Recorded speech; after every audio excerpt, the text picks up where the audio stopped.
Hello guys, we're back decorating another cake, and before you guys come and scream at me, I know I'm sorry for not posting consistently, but I have a reason. I literally just moved house and it's been such a long, grueling process, but we're back and I'm sorry for leaving you, and I'll try not to do it again.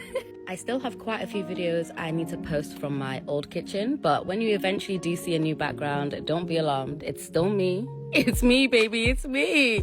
But anyway, let's get back to the cake. This was a 6-inch heart cake with my vanilla mock Swiss meringue buttercream and filled with this gorgeous fresh strawberry filling. And as you guys know, I don't use any heart pans. I just cut the heart shape myself.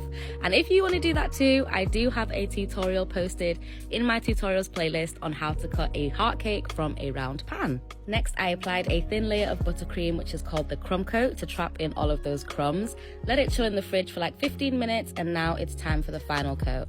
I've seen some bakers say that they don't like working with red or black buttercream, but personally, the dark colors are my favorite ones to make because I use an immersion blender to deepen the color, and using that literally knocks out all of the air bubbles, and the buttercream is so smooth, so glossy, and so cooperative. I used Sugar Flare Red Extra to achieve this color, and I have linked all of my favorite food gels in my Amazon must-haves, which is in my bio, as well as my buttercream recipe and a bunch more resources so that we can all become A-class cake decorators. Amen? Amen. Okay, so let me just tell you the backstory of this cake because it is so sweet. So, my customer ordered a red cake, obviously, but she also wanted a few subtle nods to the Kenyan flag incorporated in the design. This was because she was hosting a Wear Your Country's Flag get-together / party to celebrate and appreciate all the new friends she's made at uni. How sweet is that?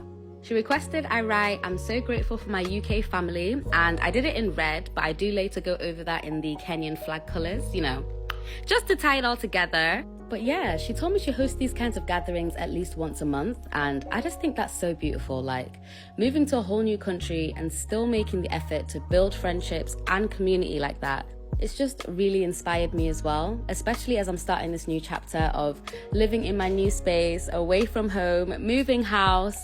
It's just a reminder to actually get out there, interact, and cherish your friendships. So shout out to this customer for doing exactly that. My bad, y'all. I kind of went on a little sentimental tangent, but as you can see, the vintage piping is coming together very nicely. I just added some ruffles, some drop lines, and then here I'm adding some drop shells in between each peak just to hide that seam. And this is where I actually start to add the Kenyan colors. So remember, I didn't want it to be too in your face, just subtle. At the bottom, I added these colored hearts, black, white, and green, to represent the flag. And I think that was a really nice touch.